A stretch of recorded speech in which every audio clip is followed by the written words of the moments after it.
Hey, I'm back for a second video. I didn't die. So I'm making my second video. I've been thinking about it a lot lately, and what I'd like to do is go back to some of the Instagram things that I've done. So as I got involved in the reseller community, one thing that I did was I started to make posts on Instagram that I thought were either supportive, motivational, helpful, etc. And one thing that really stuck with me, in fact, at the end of 2021, I did a top 10 things that I learned this year from being a reseller, because I basically started January 2021 is when I really got into it. So when I was doing my end of the year review last year, a couple things that I learned from my first year really reselling and on Instagram, I would like to share with you today. So last year, I kind of came up with a list of the things that I learned. And one of the ones on that list was don't compare yourself to others. I know we talk about it all the time. We talk about it in regards to everything. This is not a reseller's only thing.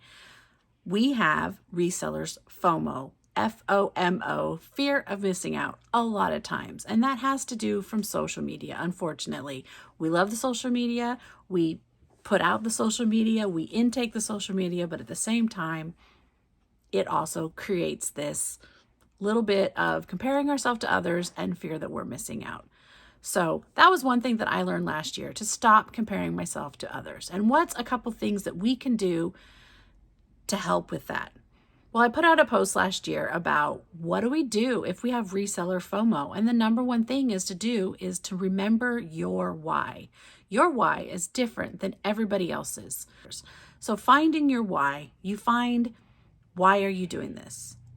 First, there's usually the monetary why. What can you put into it? What do you need to get out of it?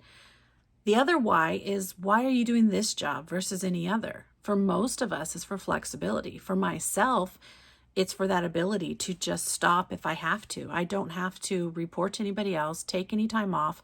I just recently took close to 3 weeks off. I helped my son get ready to move, and I drove cross country with him, and I got him moved into an apartment, and I just got back 2 days ago. I'm not quite jumping into reselling just yet because I want to do a couple more things around my house, and I have that ability.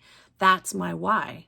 So I can't get jealous of somebody else's sales this month because my methods were completely different, and I didn't list and I didn't work on my job. The other part of why has to do with, what is your passion? What is your niche? What are you really interested in? If you're really interested in vintage or postcards or books, it's going to look different for everybody else. There are people that tell you, yeah, I'm buying this item and I know it's going to sit for 3 years, just because they find a rare item and it needs to find the correct buyer. Somebody else might really, really love luxury vintage fashion. They're not going to be picking up the fast fashion. The fast fashion might go quicker, but it's going to also sell for less. You just have to pick. You have to figure out, what is your why? What are you really interested in? You have to know before you go, so you have some sort of focus. It's really overwhelming to go into a thrift store or an estate sale and you see all these things. And you're like, I'm supposed to pick up Pyrex because this person said I need to get Pyrex. And wait, I need to go look at the plush. And I need to find these toys. And what about comics? I don't know anything about comics. I don't look at comics. But if you're overwhelmed with all these things that you think you're supposed to find, you're not going to get anywhere. But we all have to find our why. And we have to find the methods that take us there. You have to find your business model. You need to figure out what it is you're willing to do. You need to figure out, am I taking Mondays and Tuesdays off because I'm sourcing all weekend? You need to figure out how much money you're going to set aside to be available to source. Do you only want to spend a couple $100s a month, or do you want there to be a nice buffer there so that if that big buy comes up, you can get to it? Are you really passionate about vintage and recycled goods? Then you might not want to go to the bin stores that have all of these Amazon returns, because that doesn't fit with your business model. Having your business policies in mind before you start doing the day-to-day of your business really helps. Unfortunately, most of us don't do that. Most of us jump in, we start reselling, we start following and emulating others we see, and then we realize things don't work. We realize this is not my policy. This is not the thing I want to do. But that's something you can fine tune as you go. You need to find what works for you and fits within your values and your systems and your models and your lifestyle. It all has to work out. So the next thing to try to eliminate the reseller FOMO is to take a break from social media sometimes.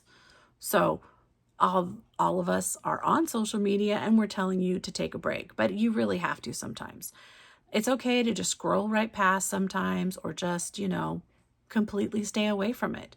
I know if you want your own accounts to be engaged, you have to engage with others, but we can't get so wrapped up in what that content is. We just need to stop comparing ourselves to others.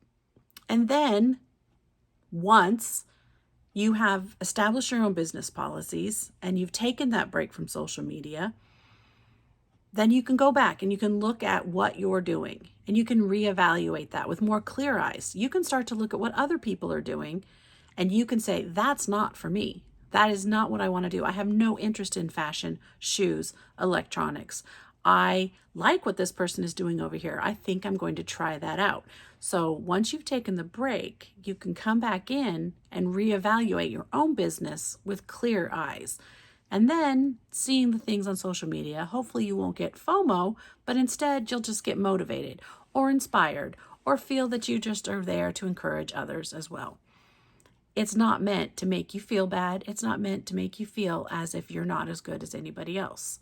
So at the end of last year, when I listed the things that I learned from my first year of reselling, one was not to compare myself to others, but the other, which I think is the most important, and it relates back to this whole thing, is to trust yourself. You went into this because of things that you wanted to do with your life, with your business, with your passions. So trust yourself. Don't base this on what anybody else has done. Yes, the more videos you watch, the more guides you read, you will retain this information. You'll know certain brands, you'll know certain things to look for. But in the end, you just need to trust yourself. So those are a couple things that I learned after my first year of reselling and being on social media. So like I said last time, I like to end every video with a little quote from these wonderful women.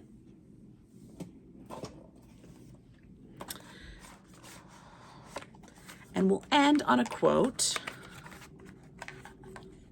And I didn't pick this out at all. It was just here. You have trust in what you think. If you splinter yourself and try to please everyone, you can't. And that's Annie Leibovitz. So that's completely true. You can't fit into everybody else's mold, and you have to trust yourself. All right, I'll see you next time. Bye.